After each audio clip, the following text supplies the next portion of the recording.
Sayalah Doraemon, kucing masa depan. Boleh tolong siapa saja yang perlukan saya. Nobita ni dia dah pergi main tapi dia tak tutup pintu pun. Cuai betul budak ni lah.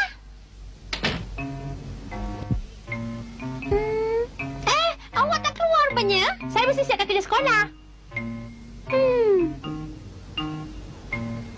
Masih tak siap lagi ke? Kenapa lembab sangat ni? Diamlah! Saya tengah sibuk ni, awak ganggu pula. Siapa pula tu? Ada aja yang ganggu lah. Halo? Nobita! Kenapa lambat sangat ni? Bila nak mula minta tebal ni, Cepat datang! Hei! Baiklah, terima sekarang juga. Nobita! Kau dah habis buat kerja sekolah? Kalau dah habis, baru boleh keluar. Ya. Nobita! Cepat! Saya dah bersedia dah ni! Cepat! Mulakan! Sedia? Ya! Jaya, lari Jaya, Jaya. Saya dah hampir sampai ke base 3 ni! Jaya, cepat! Nobita! Sekali saja tau! Jangan takut, Jayan. Jaga awak. Cakap besar Nobita tu. Boleh ke dia pukul bola saya ni?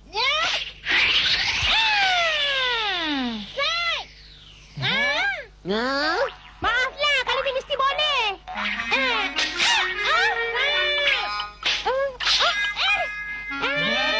Sekarang kita tukar tempat. Bodoh betul lah! Kenapa bola dah datang baru nak pukul? Awak tak tahu nak bersukan ke, Boleh kita mulakan sekarang? Ya. Cubalah awak pukul bola saya ni. Nah, ambil ni.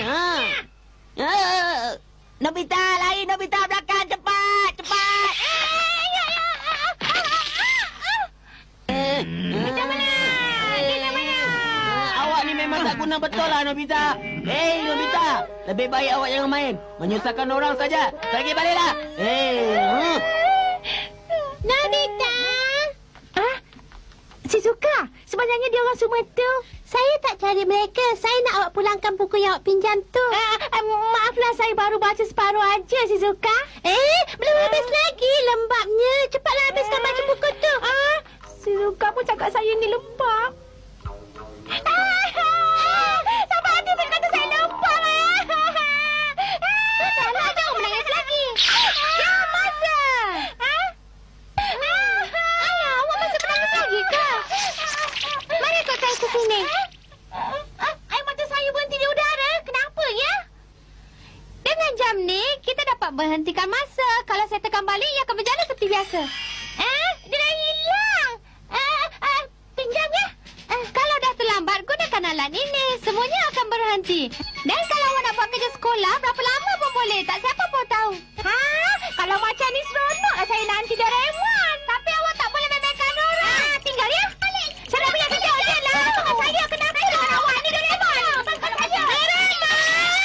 Ada apa? Peliknya. Siapa yang panggil dia? Baiklah, saya nak gunakan jam masa ni untuk kegunaan saya. Saya nak tunjukkan pada Shizuka. Tentu dia gembira. Selain dari itu, saya nak buat Jaya dan Sunyi terkejut. Baiklah. Dah berhenti. Seronok juga macam ni ya. Beratnya, berat betul.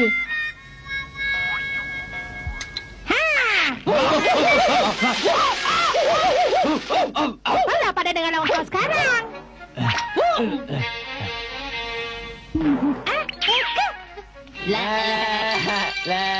Saya akan gunakan jam masa ni pada mereka.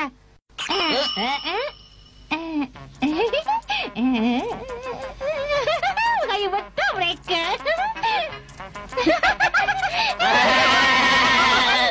Memang tak guna kita ajak Nobita tu mainkan. Muka awak hitam punya. Saya muka awak pun sama lah. Ambil kau. Kalau saya buat benda ni pada Shizuka, kemudian tekan switchnya, tentu dia terkejut bila tiba-tiba saja saya di depannya. Shizuka! Alamak, saya tekan switch ni semasa Shizuka turun tangga. Macam mana nak buat lagi ni ya? Oh ya, saya bubuh kusyen ni. Dia tu dah jatuh dengan selamat. Sekarang saya gunakan jam masa ni. Dah rosak. Doraemon, tolong saya. Benda ni dah tak boleh berfungsi, Doraemon. Doraemon. Tolonglah saya. Alamak, Doraemon pun tak bergerak. Kalau macam ni sampai bila pun takkan berubah. Tak naklah macam ni. Tolonglah betulkan balik. Oh ya, saya akan cuba kembali ke masa sebelum ia berhenti. Saya akan gunakan alat Doraemon. Saya dah ambil kerja aja lah. Lepaskan saya. Kenapa dengan awak Doraemon? Lepaskan saya. Doraemon, tolong baiki jam masa ni boleh tak? Kan saya dah kata jangan main jam tu. Itulah. Peliklah, siapa pun tak ada. Biarkanlah dia. Biar saya pergi main dengan jam masa ni.